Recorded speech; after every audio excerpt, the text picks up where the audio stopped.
O governo de Jair Bolsonaro tem negociado mudanças nas regras de aposentadoria de militares da reserva e também pensionistas. Equipes técnicas do Ministério da Defesa e da Economia têm discutido pontos como o aumento do tempo de serviço de 30 para 35 anos. A participação dos militares é sempre uma questão sensível da reforma da Previdência. Conseguir mudar essas regras aí, Caio, você acha que seria um grande trunfo nessas mudanças pretendidas pelo governo de Jair Bolsonaro?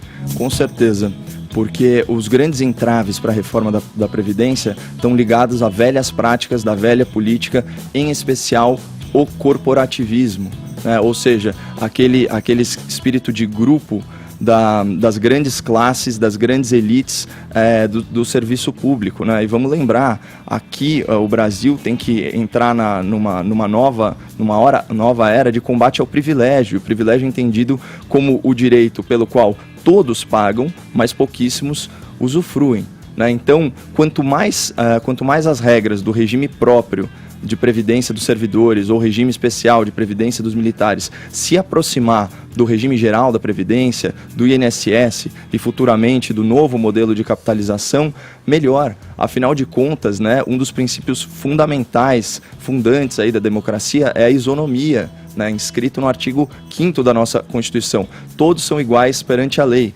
As pequenas modificações que a gente faz nesse princípio, elas cobram um preço muito alto.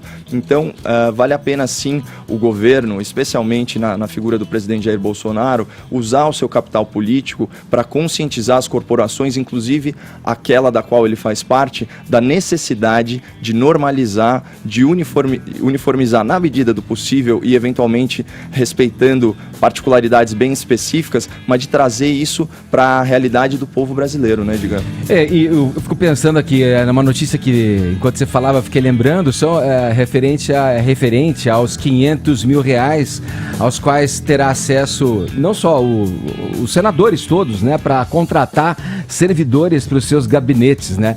E aí vem na figura do filho do presidente Flávio Bolsonaro essa informação, mas se reflete em todos ali, né, do Senado. O que já é um disparate, né? Você também deveria associar a uma ação como essa, de corte de gastos, de redução de gastos e de peso para o Estado, como é o caso da Previdência, na própria carne, como se diz no jargão ali, num corte na própria carne, e deixar de apresentar uma cifra astronômica para que os parlamentares contratem pessoas para os seus gabinetes como servidores. Né? Só complementando, o Flávio Bolsonaro vai ter 457 mil para contratar os funcionários, porque ele vai ocupar a terceira secretaria do Senado. Então ele tem uma graninha a mais. É o escalonado ali, de acordo com a sua função ali, né? O que também já é um despropósito para um país que se pretende enxugando despesas, consertando a chamada máquina pública. Né? Olha, eu não poderia concordar mais e nesse ponto não há o que se discutir. O melhor tipo de liderança é a liderança pelo exemplo.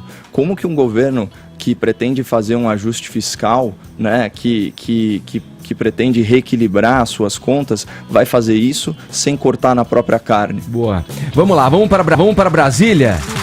Vamos falar com os nossos olhos e ouvidos na capital federal?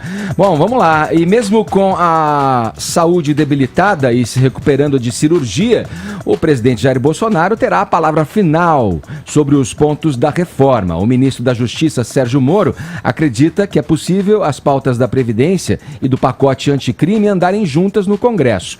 Para entender melhor esse desafio do governo, vamos lá falar com Trindade agora. Bom dia, Trindade, para você aí na capital federal. Já te passo a pergunta. Há campo para se manobrar aí essas questões, né, no debate e aprovar esses dois temas cruciais para esse início de governo de Jair Bolsonaro?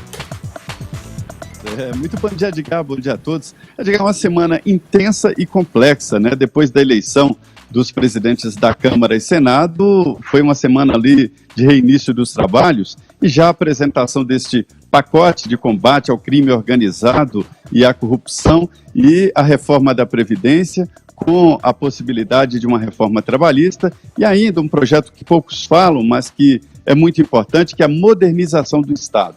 A criação de uma espécie de Estado digital para dar respostas rápidas às demandas, né, de serviços públicos. O presidente Jair Bolsonaro tem urgência nesse projeto que já está pronto, né, dependendo exatamente da análise final do presidente Jair Bolsonaro. Essa indicação de que ele ficará também na próxima semana internado acaba atrasando tudo por aqui. Mas foi uma semana muito intensa de negociação.